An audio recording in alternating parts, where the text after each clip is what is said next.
Bom dia a todos. Vamos neste vídeo introduzir o curso de Geometria Analítica, fazer uma pequena introdução. Okay? Este é um curso muito usual em todos os cursos de graduação da área de Ciências Exatas. Certo? Vamos ver porquê. O objetivo geral do curso é dotar os estudantes da necessária familiaridade com os conceitos geométricos indispensáveis à boa formação intelectual. Bom, isto é feito apresentando em aulas expositivas com exercícios os fundamentos de álgebra vetorial, retas e planos no espaço, translação e rotação de eixos e cônicas e superfícies de revolução. O material deste curso pode ser encontrado nesta página online, a minha página de vários cursos, na aba correspondente ao ano letivo semestre deste curso. É muito fácil de encontrarem e tem lá todo o material. O conteúdo do curso é álgebra vetorial, essencialmente, começando, edição de vetores, multiplicação de escalares por vetores, produto escalar de vetores, vetores ortogonais, representação de vetores segundo bases ortogonais, produto vetorial e produto misto.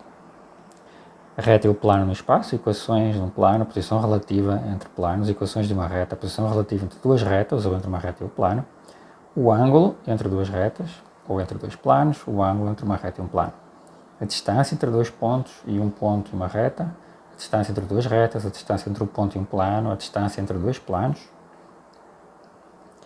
e entre uma reta e um plano. Finalmente, vamos falar de sistemas de coordenadas e de cônicas, translação e rotação de eixos e o estudo de cônicas em coordenadas cartesianas, e depois falaremos um pouco sobre superfícies de revolução e superfícies cilíndricas.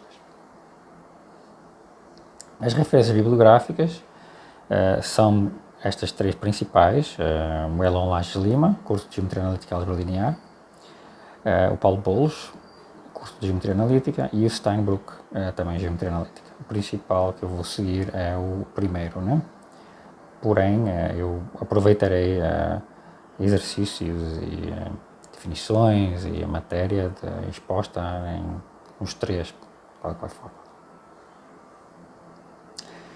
Um tópico muito importante para vocês é a avaliação, como sempre. A avaliação neste curso consistirá de 3 provas. Vai ter 2 opções. Quem conseguir nota pelo menos 5 nas 2 primeiras provas, a média das 2 primeiras provas, não precisa fazer a terceira prova. Essa é a sua nota final. Se fizer a terceira prova, então a nota final será calculada com os seguintes pesos. Passa a ter o peso de 30% para a primeira prova, 30% para a segunda prova e 40% para a terceira prova. Ok? Então, é um bom negócio vocês se esforçarem para estudar nas 2 primeiras e conseguirem ter aprovação nas 2 primeiras provas. Vamos começar com a matéria mesmo deste curso. Falemos sobre o sistema de coordenadas cartesianas ao longo de uma reta. Okay? Então, seja R uma linha reta e AB 2 pontos sobre a reta. Então, a porção de reta entre A e B é um segmento de reta. Esta porção entre A e B é chamada segmento de reta e vamos usar esta notação, AB com um tracinho em cima. Os extremos, os pontos extremos do segmento de reta AB são os pontos A e B. Claro, Nós usamos o nome de extremos para os caracterizar. Uma reta é orientada quando nela se fixa um sentido de percurso considerado sentido positivo e que se chama de orientação, e é indicada por uma seta, como aqui nesta reta aqui. Coloquei a setinha aqui. Okay? O sentido oposto é chamado de sentido negativo. Uma reta orientada chama-se eixo. Okay? Vai aparecer muitas vezes este nome neste curso. Um segmento orientado numa dada reta é um par ordenado de pontos, a origem e a extremidade do segmento orientado. A origem, neste caso, A para B, então o segmento orientado, a origem é A e a extremidade é B. Então, um segmento orientado de origem A e extremidade B será representado por AB com uma seta em cima, né, indicado geometricamente por uma seta na extremidade que indica o sentido do segmento. Neste caso, o A para B, a seta está na extremidade B. Okay? Este é o segmento orientado AB.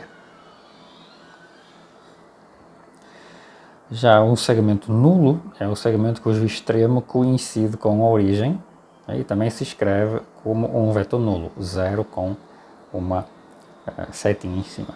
Okay? Então tem aqui o segmento BA, que é o segmento oposto ao AB, okay? E tem aqui um segmento que corresponde ao segmento nulo, que é o segmento cujo extremo coincide com a sua origem. Então o CC, neste caso, é um segmento nulo.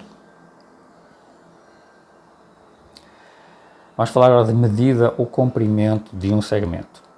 Se fixarmos uma unidade de comprimento, representada por um certo segmento, a cada segmento, orientado ou não, AB, daquela reta, nós podemos associar o comprimento em relação à unidade U, que é apenas a distância entre os seus extremos em relação à unidade U.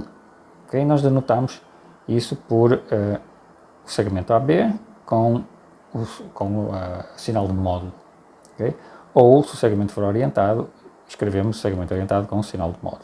Isso é o comprimento do segmento. Por exemplo, nesta figura, nós temos aqui AB, aqui está a nossa unidade de comprimento e verifica-se que de A até B,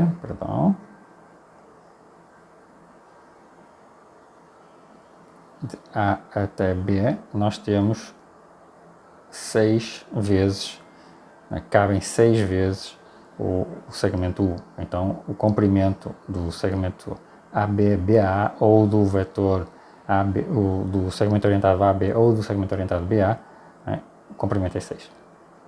E claro, todo o segmento nulo tem comprimento 0.